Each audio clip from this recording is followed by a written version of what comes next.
Salut toi, je viens très rapidement et si tu entends des petits bruits, genre les oiseaux, mes toutous ou quoi que ce soit autour de moi, c'est parce que je n'ai pas mis en place de gros studios d'enregistrement que je mets normalement quand je fais mes enregistrements pour mon site par exemple, parce que je suis une stressée de la qualité du son et que je déteste quand tu es en train d'écouter un podcast et qu'il y a des bruits de partout ou que le son il n'est pas agréable.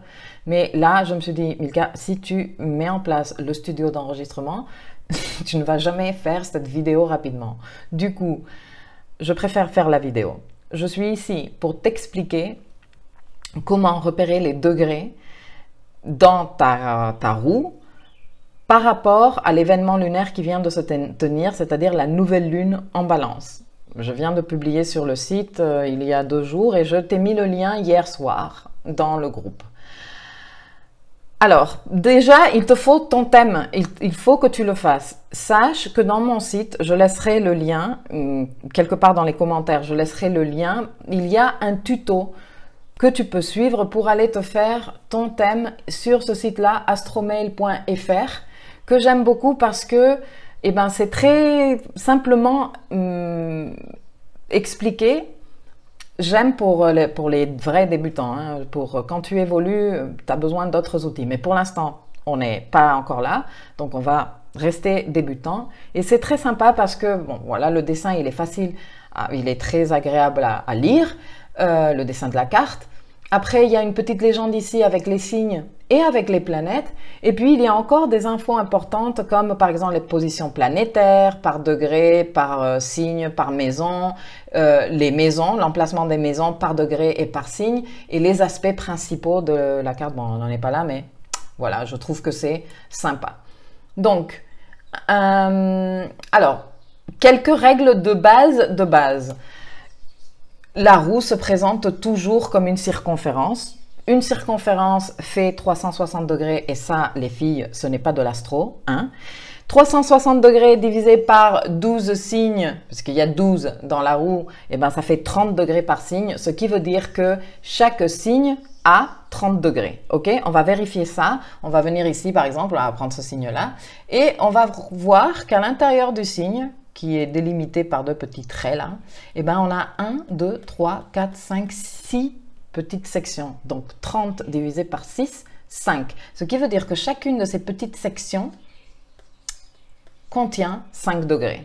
Il y a des sites ou des logiciels un peu plus poussés qui te font les petits traits, les tout petits traits pour chacun des degrés. Bon, ce n'est pas le cas ici, mais tu peux calculer grosso merdo parce que de toute façon, en astro, on n'est pas à 1 degré près quand on est à votre niveau, les filles. Ok? On peut aller de plus, moins 2, 3 degrés.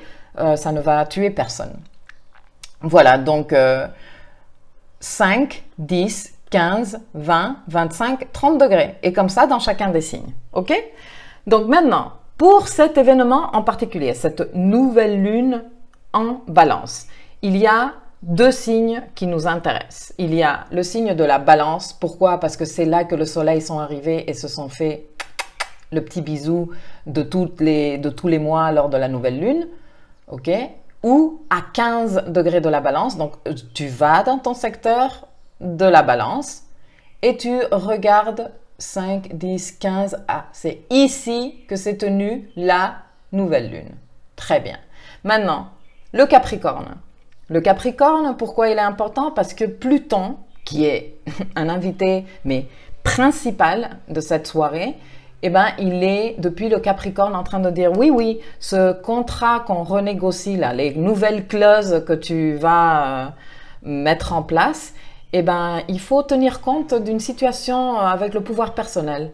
Est-ce que tu es en train de céder le pouvoir? Est-ce que tu es en train de vouloir voler le pouvoir à une autre personne? Est-ce qu'il y a une lutte de pouvoir dans ce rapport, dans ce vieux rapport qui te prend la tête depuis un moment? Voilà. Donc c'est pour ça que Pluton, il est super important. Donc, il est dans le Capricorne ou dans le Capricorne à 18 degrés. Nous, on cherche ce petit signe dans la roue. Il est où? Il est où? Il est où? Il est où? Ah, il est ici. Facile. Il est toujours après, dans le sens contraire des aiguilles d'une montre, après le signe du Sagittaire qui est la petite flèche. Ça, c'est le Capricorne. Et on compte 5, 10, 15, 20. Alors, comme lui, il est dans le 18, il est plus ou moins par ici. On est bien d'accord? Très bien. Maintenant qu'on a repéré les 2 points dans la carte, il faut savoir à quelle maison ils correspondent ces points-là.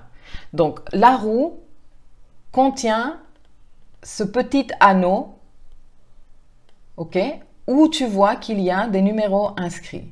Ces numéros correspondent aux maisons. Et les maisons, tu vois les petits points? Ça, c'est les limites des maisons, c'est les portes des maisons, plus les angles. Tu vois, ça c'est un angle, c'est l'ascendant, cette petite flèche.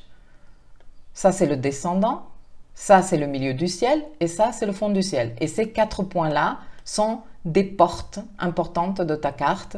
La porte de la maison 1, la porte de la maison 4, la porte de la maison 7 et la porte de la maison 10. Et puis les autres portes vers les autres maisons sont ici, les petits points. Ok? La porte de ta maison 2, la porte de la maison 3, la porte de la maison 5 et ainsi de suite. Pourquoi ceci est important? Parce que la maison va t'aider à comprendre plus concrètement comment cela se passe dans ta vie, parce que chaque maison représente un secteur d'expérience de vie. On va dire ça comme ça. J'ai créé un document depuis le temps dans mon site. C'est celui-ci, les 12 maisons dans la roue astrale, où j'explique ce que veut dire, ce qu'implique chacune des maisons. Et donc, je vais mettre également le lien dans les commentaires pour que tu puisses aller te télécharger ce document-là si tu ne l'as pas encore. Ok? Un autre truc qu'il faut que je t'explique, parce que si tu es vraiment débutante, tu vas être perdue, c'est qu'on n'a pas tous l'ascendant dans le même signe. Cette personne, ce personnage de fiction que j'ai fait, cette carte quelconque, elle a son ascendant à 25 degrés du Verseau. Mais si ça se trouve, toi, tu as ton ascendant en Poisson ou en Cancer ou en Gémeaux. Qu'est-ce que j'en sais, moi? Ok? Donc, ne stresse pas si tu te rends compte que ta petite flèche ne commence pas dans le Verseau. Peut-être ta petite flèche, elle va commencer dans le Bélier. L'ascendant est la porte principale qui s'ouvre sur notre thème. Ok? Donc, voilà, tu as repéré la Balance. Tu as repéré le Capricorne. C'est ici que se donne la possibilité de renégocier les clauses d'un vieux contrat. C'est ici que va se donner un nettoyage important. Ok? Maintenant, il faut comprendre les maisons. Il faut comprendre les maisons. Donc, le nouveau contrat pour cette personne, la renégociation du nouveau contrat se tient dans la maison 8. Le nettoyage va se faire dans la maison 11.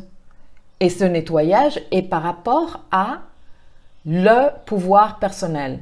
Comment tu gères ton pouvoir personnel? Comment tu respectes le pouvoir personnel de l'autre? Est-ce qu'il y a une lutte de pouvoir? Etc. etc. Mais bon, je ne vais pas expliquer tout ça parce que ça fait 8 minutes que je parle.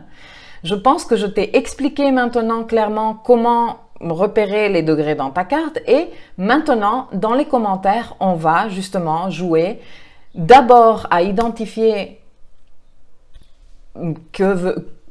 chacun des points par rapport aux signes et aux maisons. Ok? Donc, la réunion Lune-Soleil se donne dans laquelle de tes maisons. Pluton se trouve dans laquelle de tes maisons. Qu'est-ce que cela veut dire séparément, individuellement? Et après, on va essayer de rejoindre tout ça pour comprendre comment renégocier les clauses de ce vieux contrat pour en faire un nouveau. Voilà, j'espère que ça a été suffisamment clair. Je vais poster maintenant cette vidéo et on reste en contact à travers les commentaires, les filles. Allez, bisous!